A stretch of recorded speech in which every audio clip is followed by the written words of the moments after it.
Rukundo we none nawe nshutswe nagira nti none amarangamutima nyasutse igihe kitageze none n'intenguha biragenda bite ariko aho kunigwa n'ijambo nanigwa n'uwundi bwije ndakwinginze ntumfate nk'uwataye umuco ahubwo narwanye n'umutima rubura gica gucogora biranga ndenga ku muco ahita gukubita indobo yihuta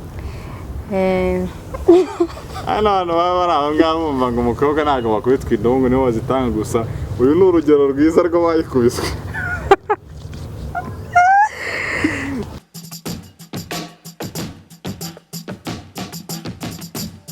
Hello people, nizere ko mumeze neza cyane. Ni Yawe TV, ni Patrick the Entertainer, tugarutse muri stories zitandukanye.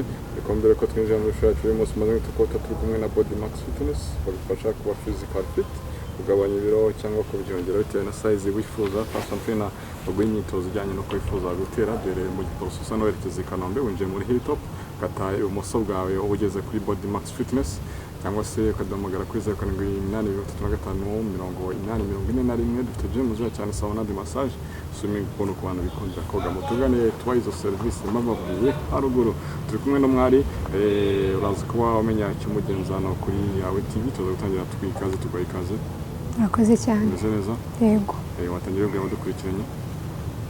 Murakoze. Nitwa umubwiriza Rwagumya wanzabona Imana. Nzabona Imana wangira umpatse wa Gihamire bamyumvire, myumvire ya Rudori rwa byuma. Nk'abarusi mwarutamwaye, umutoni mu batoni, umutarutwa, ishema ry'umuryango. Murakoze. Ishema ry'umuryango. Yego. Kugira ngo umuntu abishema ry'umuryango bisaba iki? Biba bisaba gukora ikintu nyine cyose cyatuma baterwa ishema no kuba bagufite. Ubwo ni nk'igiki? Turashaka kumenya ibyo umuntu yakora ngo ateze ishema umuryango, tukamenya n'ibyo umuntu yakora ngo ateshe ishema umuryango.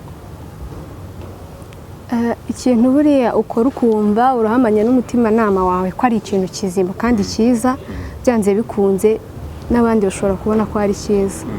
Ikindi kintu kitari busebye umuryango wawe, kitari bugusebye nawe ubwawe, kiguhesha agaciro. Ingero njye ndasenga, kandi mu gusenga kwanjye bituma nyine umuryango wanjye ugira ishema ku bw'ibyo. Byo gusenga. Yego. Ubwo utarihesha ishema n'udasenga. Oya, ashobora kuba adasenga bitewe n'impamvu ze bwite, ntawamenya. Gusa ngiye kuba nsenga bituma umuryango wanjye ugira ishema ry'uko ifite umwana usenga. Yego. Okay, refresh sana kabisa. Amazina wayumvishe sibwo ndabyibuka, ariko babyumvishe. Yego. Ibyo bintu kubifata bigutwara igihe kingana iki? Ibi nabifashe kera, nabifashe n'umwana mutoya cyane nkiga muri primaire. Ni papa yarabitwigishije. Yego. Urubyiruko rw'uyu munsi none se ubona byoroshye kuba wabaza umuntu ngo yifuga agahita avuga ibintu bingana gutyo? Biterwa. Abantu bose ntabwo bateye kimwe. Hari uwo byorohera nkanjye, hari nabo bitorohera, ariko amaherezo wenda bakazabifata. Rero biterwa n'icyo umuntu ahari uko ameze kwa. Okay. Tugaye ikaze kuri Yawe TV rero.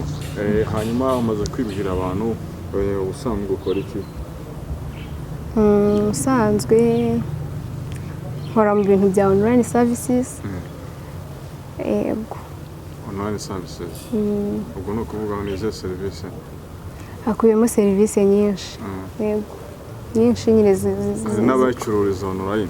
Oya, njye ntabwo ncuruza, ariko online services ndazitanga. Tuma muri simwe muri services za online nyine. Oya. Gusa nkora ibintu bijyanye n'ibyo ngibyo. Zimwe nyine muri service precise uvuga ati ibi ngibi nangwanera muri izo service nanga nyinshi harimo ibintu. Muri izo service ntanga harimo ibintu byo kuba kudeklara ibintu bimwe n'ibindi. Abo navuga ngo ni irembo. Si irembo subwo? Oya, ntago ari irembo. Ntago ari ingingo nyamukuru. Ubahisemo kwambara gutya bite? Byaje gute kugira ngo uhitemo kwambara gutya? Ntabwo njye mpitamo uko ndi bwambare bitewe n'uko nabitekerejeho. Nyine iyo nambaye nkabona ni ibyo nyine ndambara. Ntabwo njye nita ku myambarire cyane ngo mvuge ngo ndambara ibi ngibi ngo kubera ibi ngibi. Oya. Iyo wambaye ngo ukabona ngo ni ibyo nyine urambara? Iyo nambaye nkabona birahura nta kindi mpita nambara nyine. Hari ibyo ujya wambara ukabona ntabwo bihura? Birashoboka. Nk'ibiki? hari igihe ushobora kubyuka wumva utari bwambare ipantaro utayikubitiramo ikanzu kumva n'ibyo, cyangwa se wakwambara ipantaro ukavuga uti bitewe n'aho ngiye ndabona bitaba ari sawa ukayikuramo ukambara ibindi. Yego. Okay. Ibisigo n'ikivugo ni bimwe? Ibyivugo n'ibisigo ntabwo ari bimwe. Bitandukaniye he? Ibisigo ni navuga ko ari nk'ibihangano bya kinyarwanda. Mbere abantu bo mu Rwanda barabivugaga bagamije kurata ingoma ya cyami, kurata abakomoka kuri abo bami, uko ingoma zagiye zisimburana, ibintu nk'ibyo ngibyo. Muri make babaga bashaka kurata umwami. Ibyo uvuze se dutangira ni ibiki? Uvuze ibyivugo. Uvuze ibyivugo. Nibyo wavuze buriya? Ibi ngibi mvuze ni ukwivuga. Ni ukwivuga. Yego. Kwivuga nibyo byivugo. Ubwo ibisigo n'imivugo? Ibisigo n'imivugo nabyo biratandukanye. Ibisigo ahanini bigendeye ku bwami, ku bintu by'ibwami. Ariko imivugo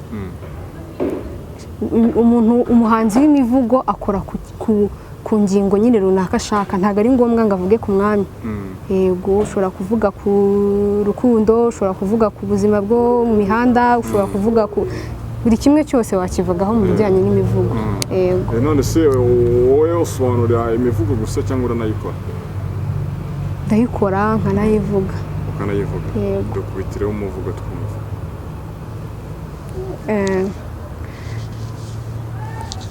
Rukundo rukundo rukundo, rukundo kuki wanga ukansanga, rukundo kuki untera gukora amahano, rukundo kuki ubabariza umutima, rukundo wandekuye nkagenda, rukundo erega singukwiye, rukundo ndakwisha ariko bikanga, rukundo mpa amahoro ndabigusabye, rukundo mpa agahenge rwose nduhuke, rukundo ndakwinginze w'intenguha rwose. Rukundo ni umuntu uba utakase gutyo? Uyu muvugo urabizi mu muco wa kinyarwanda abakobwa ntabwo twemerewe kubwira umuhungu ko tumukunda. Hanyuma uyu muvugo rero nawukoze nyine numvikanisha ko ari umuntu w'umukobwa wakunze umuhungu, amubonye ahantu runaka aramukunda, ariko nyine arwana nabyo akagerageza kumwereka ko amukunda, ariko ntagire umwete wo kubimubwira bitewe n'uko azi ko umuco wa kinyarwanda bitemewe. Nyuma ariko aza kubivuga akavuga ati kwinginze ntumfate nk'uwataye umuco, ahubwo narwanye n'umutima rubura gica, gucogora biranga ndenga ku muco. Yego, bivuze ngo yarabimubwiye ariko amusaba imbabazi, aramubwira ati nubwo bikubwiye ntumfate nk'uwataye umuco. Ese ubwo tugarutse kuri iryo terambere ry'umuco, reba wa mugani kuba umukobwa yakunda umusore akabimubwira abataye umuco, ese umuco n'iterambere bihura gute? Ko ari igihe ushobora gusanga abantu bakivuga ngo ni umuco, rero mpamvu ushobora kubona nk'umuntu yambaye utuntu tuvuga ngo yataye umuco, kandi nyamara uwo muntu wibwiye nawe akakubwira ko kera batanambaraga. Umuco n'iterambere ibyo binahona nta bintu byo twiteranya bya kera tukomeza kubisanisha n'umuco kandi ari ibya kera. Umuco n'iterambere bifite ahantu bihuriye, ariko kandi nanone kuba umuntu yakora ikintu ukavuga ngo ntabwo gisanzwe mu muco wa kinyarwanda birumvikana, kuko niba mu muco wa kinyarwanda tutemerewe kubwira umuntu w'umuhungu ngo turamukunda, nyine niko byahoze niko biri, uwo ni umuco. Ariko iterambere turimo ubu ngubu ntabwo ritwemerera guceceka, bitewe n'iki? Hari aho twabikuye, turabona abantu bo hanze barabivuga nta kibazo, bityo bizatuma natwe umuco wacu tuwirengagizamo gakeya. Si uko tutazi ko ari umuco wacu, turabizi ko ari umuco wacu wa kinyarwanda kutagira icyo tuvuga. Niyo mpamvu uzasanga benshi batabivuga, nyine muri bake, muri benshi bake muri bo nibo babasha kubivuga, kuvuga ngo iterambere rigomba kubaho ariko none ntitwibagirwe umuco. Yego. Iyo umuntu wumva kuri we yataye umuco aba yakoze nk'ibiki? Njyewe ntabwo umuntu navuga ngo yataye umuco, kereka ahubwo ari njyewe nakora ikintu nkumva ko nawutaye, kubera ko umuntu burya aba afite umutima we, umutimanama wiwe niwe umubwira ati iki kintu ukoze ntabwo ari cyo, cyangwa se nicyo, bitewe nyine nawe ubwe. Ariko njyewe hari ibyo nakora nyine nkumva ko nataye umuco.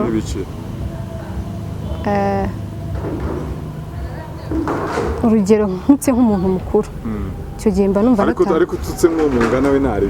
Oya, ubwo nari mvuze mu bijyanye nyine n'umuco nk'uwa kera.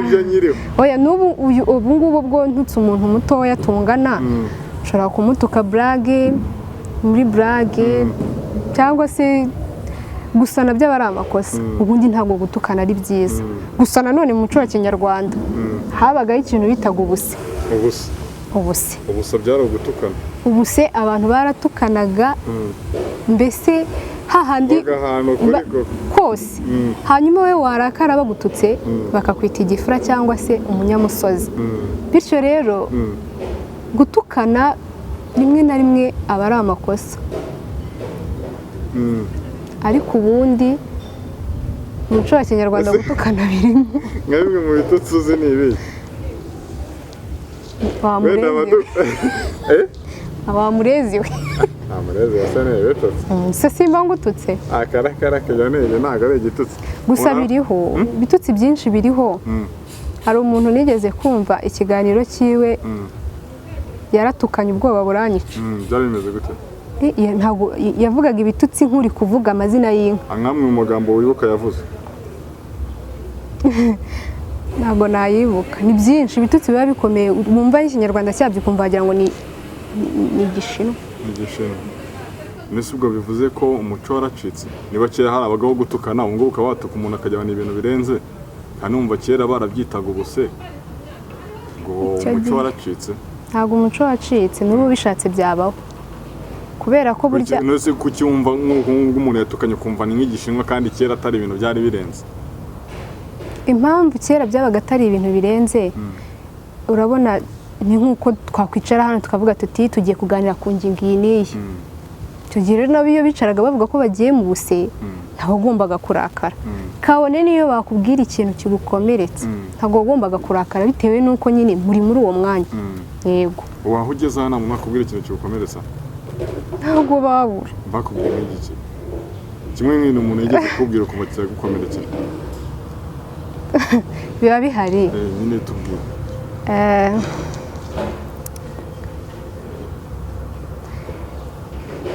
ibyo bintu biba bihari pazo ntabwo nyine tubwire ntabwo musabye byinshi musabye nka kimwe cya bibiri ndabizi ko bihari niba mubikubajije murigeze kumbwira kikankomeretsa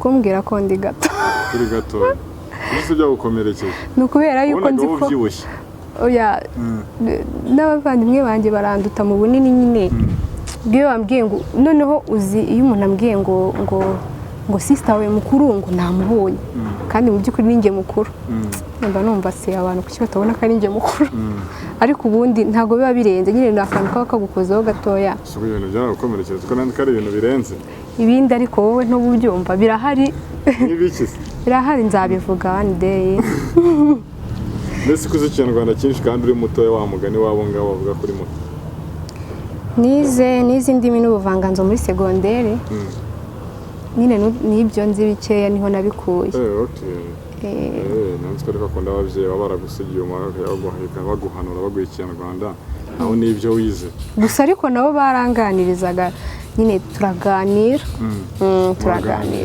hari umutipe rero wakunda ukabimubwira cyangwa nawe uracyari muri ibyo by'umuco ntawe ni uko nawe urakunda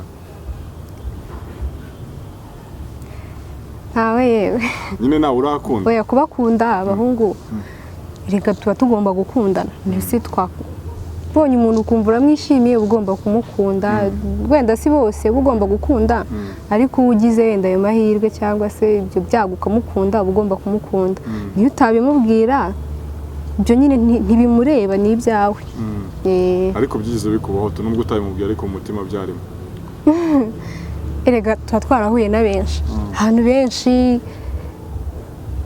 nyine ese urimo kubura uko usubiza gukunda umuntu bibaho gusa ntawe ndabibwira nawe urabibwira ubu nawe uracyakomeye ku muco ntabwo wabivuga oya wenda ndacyawukomeyeho simbizi gusa hari n'uko wenda igihe kitaragera ndetse igihe cyo kubwira umuntu ko umukunda kigera wabibwirwa n'iki iyo wumva mu mutima wawe bigomba gusohokamo urabivuga umaze kubona n'abantu bangahe umubare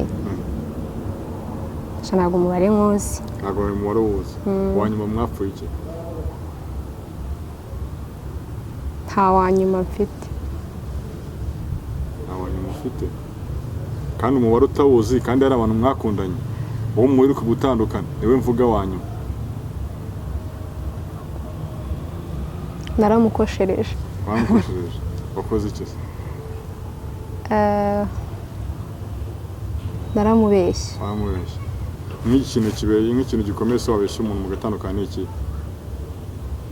Byari njye umubeshye oya byaterwa nawe nise jewe hari icyo wambeshya tugatandukana ariko nawe hari icyo ubundi ntago abantu bose ari bamwe reka. Wamubeshye iki? Namubeshye ko ndaha kandi ndahandi. Ahita gukubita indobo yihuta.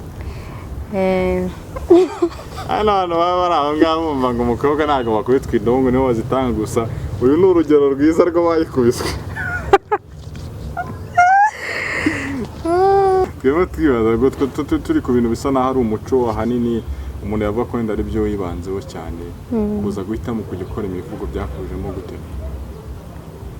Gukora imivugo menya ari nk'impano y'umuryango ko muri famille dufite abantu baririmba, dufite abakinnyi b'amafilme, dufite nanjye ukora utuntu tw'imivugo. Muri make mbona ari uko nguko byaje nyine umuntu aba yarabikomoye mu maraso y'umuryango. Ni ibintu biri naturel. Yes. Wari wajya nko mu kirori runaka ugiye kuvugamo imivugo? Njya mu makwe menshi. Makwe menshi? Warize umugeni? Cyane njya mbikora. Umusirikare? Njya mbikora. Wowe warishije wari wavuze uwe muvugo? Nari navuze umuvugo witwa nyine umunsi. Umunsi? Yego. Uvugamo ibiki? Mvugamo nyine ku munsi twari dutegereje usohoye, umunsi wahuje imiryango n'inshuti, tuvuga ku munsi nyine umunsi twari dutegereje urasohoye. Kwe n'umugeni bararimbye natwe njya imbaga nyamwinshi turabareba, mwami n'umwamikazi baranezerewe ibintu nk'ibi. Ariko numva ngo utangiza arajyana uko nari umugeni. Ntabwo uri umugeni ntabwo warira. Umaze igihe kingana icyo ubikora se? Natangiye gukora imivugo niga mu wa gatatu segonderi. Usumbye igihe umaze ubikora ko sinamenya ngo mu gatatu segonderi. Ubwo maze nk'itatu twumve mu wa gatatu segonderi maze nk'imyaka nk'itanu cyangwa 4 ubikora. Birimo amafaranga cyangwa kwishimisha? Shanaga amafaranga araboneka. Na hano namwe urajye ngo bwo amafaranga avuye muri ibi bintu. Sibye aho mu makwe nyine umuntu ajya nyine akabikora nk'akazi ariko ubundi ibindi byo ntago ndabona umusaruro wabyo. Ariko nizeye ko mu makwe 15. Niyo menshi bagwaye? Niyo ya mbere bampaye. Amenshi bagwaye nangaye? Umuntu aba yafatanyije n'abandi bakaduhera hamwe rero twebwe ubwacu tukigabanya. Wewe kurama yawe w'ibyo abandi? Ayanjye ntago njya rega ntago njya hejuru ya 20 ubundi. Niyo ariko nizera ko igihe kizagera nyine mwene ayo mafaranga tukayarenga. Okay, tukayarenga bizabaho kabisa kucika intege. Hanyuma noneho wa muntu ugutekereza ko wenda kuba urubyiruko wakumva ruvuga n'imivugo ari ibintu bidasanzwe. Ubu bari muri za ndirimbo za n'iki usanga ibyo bintu by'umuco kuri ubu ngubu atari byinshi. Umuntu utekereza ko ku rubyiruko kuba yamenya ibintu bijyanye n'umuco atari itegeko cyatari ngombwa we mu buhe butumwa? Ubutumwa namuha Abanyarwanda baravuze ngo agahugu katagira umuco karacika. Bivuze ngo umuco uraturanga. Umuco uranga igihugu cyacu, umuco uranga abo turi bo. Kuko niba abatanzaniya bafite umuco wabo natwe abanyarwanda tukagira umuco wacu, nimba ndi kumwe n'umuntu wo muri Tanzania byanze bikunze bazadutandukanyiriza ku mico yacu kuko uruhu turabirabura turameze kimwe. Yego, ubundi umuco wacu n'ururimi rwacu ruba rugomba kuturanga. Okay, dukubita undi muvugo. Undi muvugo witwa ndamukunda y'intenguha. Nagutenguha. Muze kwibaza impamvu nakoze ku mivugo y'inkundo gusa aho ahubwo mfite n'iyindi ariko nyine reka nawo mbari wumvuga. Ndamukunda nyabusa wituma nteshuka, ndamukunda kandi rwose mera ubyumve, oya sinkwanze ni ukuri ntundenganye, nyamuneka si urwanga ahubwo ndagira ngo ntatwosa. Turaziranye kuva kera, turabana kugeza ubu tungana gutya, erega wari kubimbwira kare, burya nari nkiri njyenyine, ndakwinginze byibura byumvumveho ngende. ndabibona urankunda rwose kandi nanjye sinkwanze gusa hari ku bwawe naho njye mvaho wituma nkubeshya ngo ndagukunda kandi mfite undi. Yego. Okay, aho ngaho story irimo ni uko ushobora gukunda umuntu ugatinda kubimubwira bikazarangira bamugutwaye.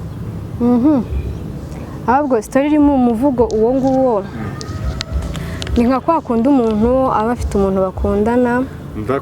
Ndakwinginze byibura byumva mveho genda. Yego. Byumva mveho ugende. Uze ko nyine nta mwanya wawe ugihari. Oya, ahubwo kuva mu ngwerega bari kubimbwira kare. Nari nkiri njyenyine.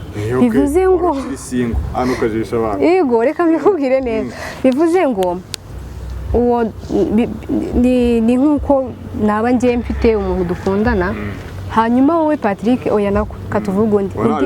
Okay, wowe Patrick ukaza ukambwira uti ndagukunda.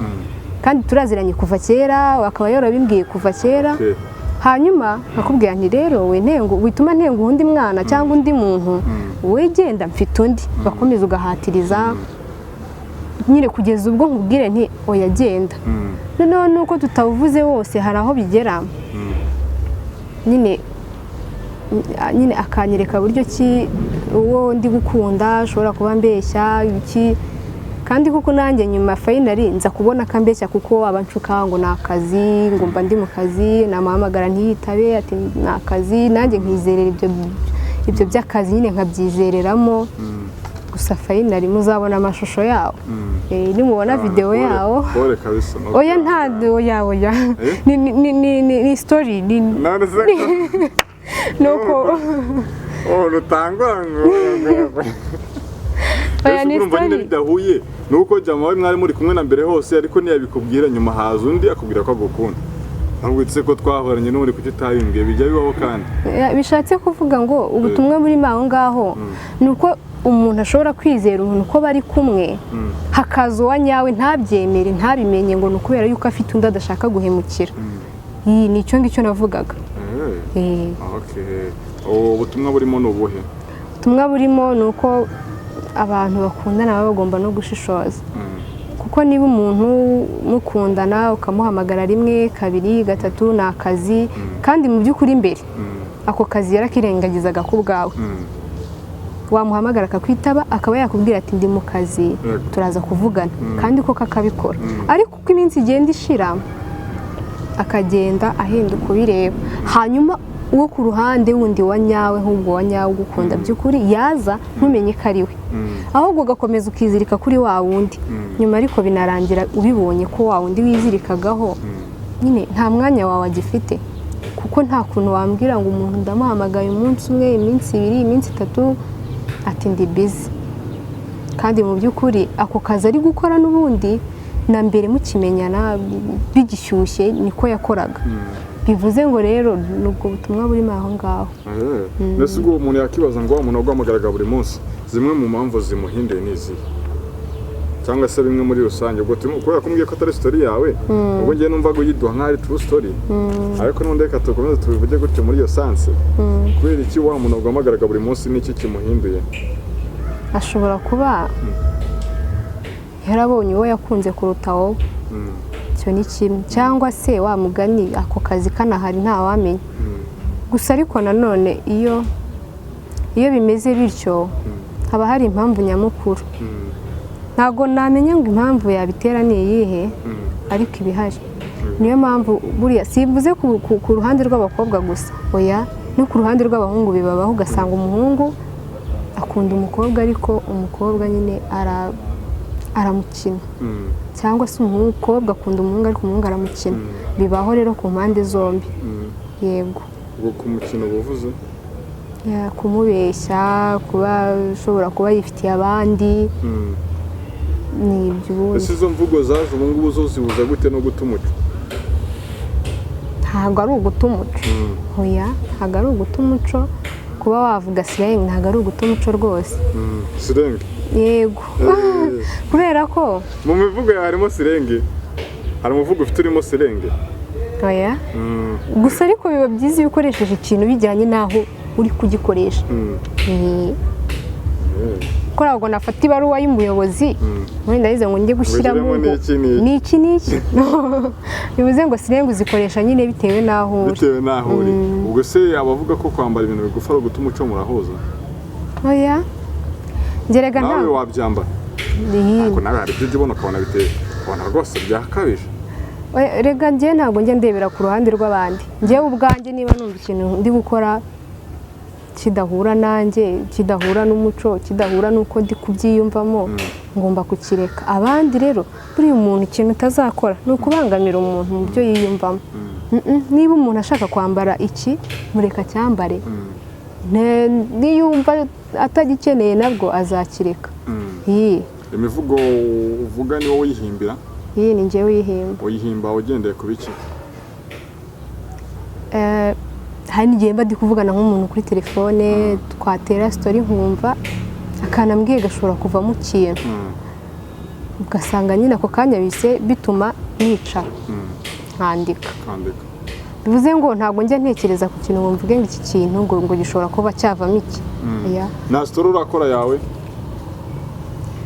aya ntayo ndamukunda wa pisi wowe oya ibi bintu rega biba byarabaye ku bantu benshi nzi ibi ni ibintu biba muri sosiyete ntabwo ari ibintu birenze nanjye byambaho niyo mpamvu rero umuntu aba yanakubaye ntabwo byambayeho turimo turagana ku musozo kugira ngo tukureke ujye no mu zindi gahunda zawe tunagushimire ko waje kutuganiriza wa muvugo ugeze guheraho wakumozaho hanyuma ni sitori yo wabonye gute ukuntu kaza mu rukundo umuntu ashobora kugira ngo wenda ni sitori yawe byagenze gute kugira ngo uyihimbe ni true story ariko si yanjye ni umushuti wanjye nyine wakunze umuntu umushuti wawe w'umukobwa yego agerageza uburyo bwose bushoboka yabimwereka ko amukunda araprocinga gusa nyine ntiyabivuga hanyuma rero umuhungu amaze kubona ko umukobwa ntacyo atamweretse umuhungu nawe afata umwanzuro arabimubwira arakundana ntabwo umukobwa yarabanje kubyerekana sayine zose